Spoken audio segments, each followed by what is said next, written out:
Remember Allbirds? You couldn't miss them. Not that long ago, they were the absolute darlings of the direct-to-consumer world.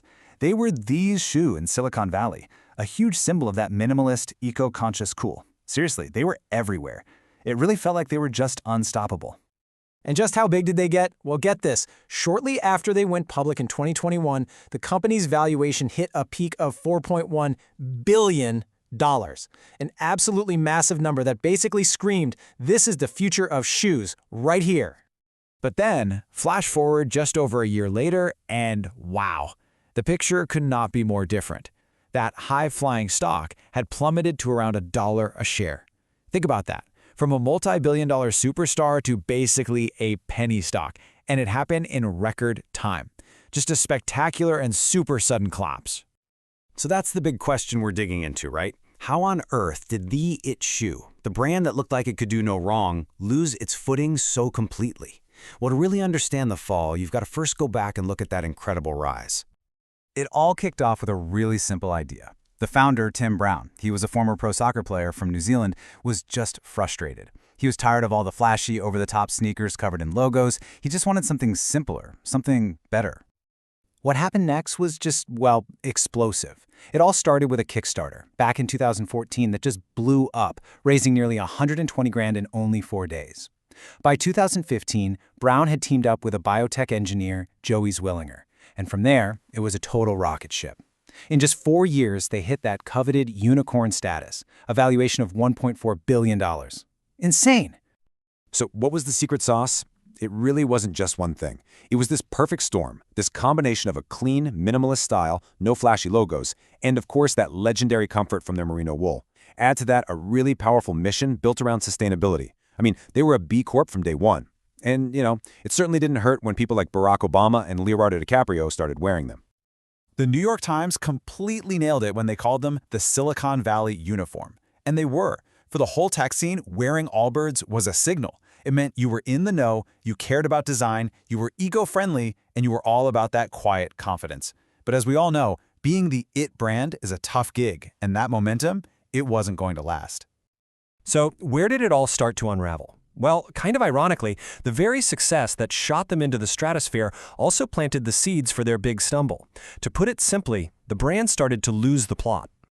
And hey, don't just take my word for it. The diagnosis comes straight from the top. Co-CEO Joey Zwillinger basically admitted it, saying they strayed too far from what made them special in the first place.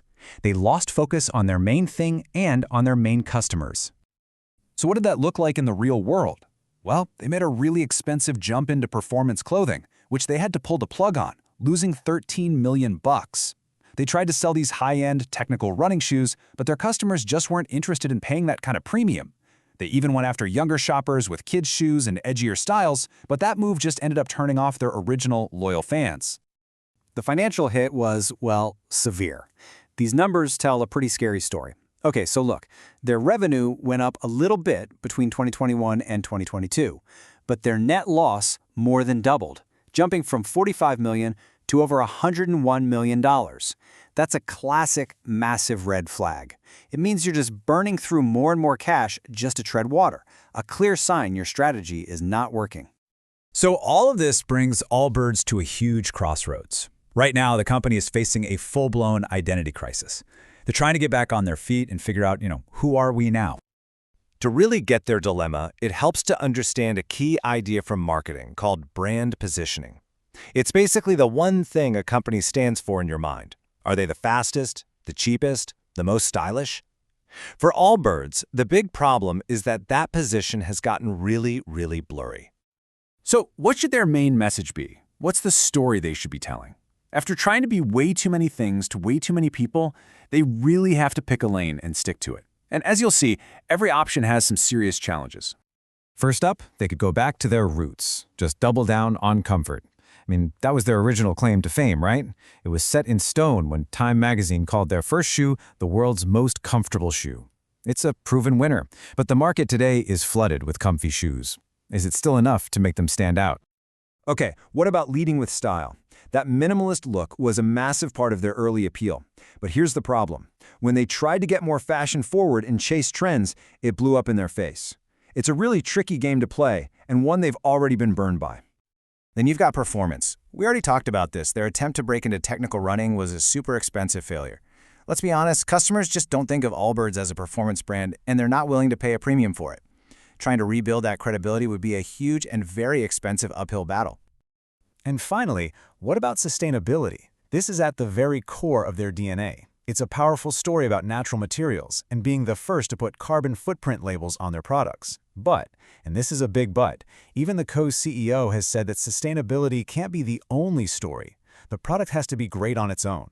The eco-friendly part is the amazing bonus that makes you choose them over someone else. And the stakes for this decision are just massive, because picking a path completely changes who you're fighting against. If they decide to go the performance route, they're stepping in the ring with absolute giants like Nike and the super hot brands Hoka and On. But if they stick to lifestyle and sustainability, they're in a super crowded online world fighting against really tough brands like Rothy's. Neither one of those is an easy fight. So that all leads us to the big unanswered question. What is the path forward for Allbirds? How can they possibly reignite that fire and win back their spot in the market? You know, maybe the path forward is actually hiding in their most powerful, unique truth. The average Allbirds shoe has a carbon footprint that's almost 40% lower than a standard sneaker. That's a huge deal. And maybe the key, like Zwillinger says, is to use that commitment to sustainability to drive real innovation, to create better shoes with cool new features, not just to have a nice label to stick on the box. So where does all this leave Allbirds? The funny thing is, they still have all the right ingredients. They have comfort, they have a unique style, and they have this world-class sustainability mission. It feels like they have everything they need, but they've just lost the recipe. So the ultimate question for Allbirds isn't just about which feature to talk about more. It's about finding that one single compelling story that they need to tell the world to make all of us fall in love with them again.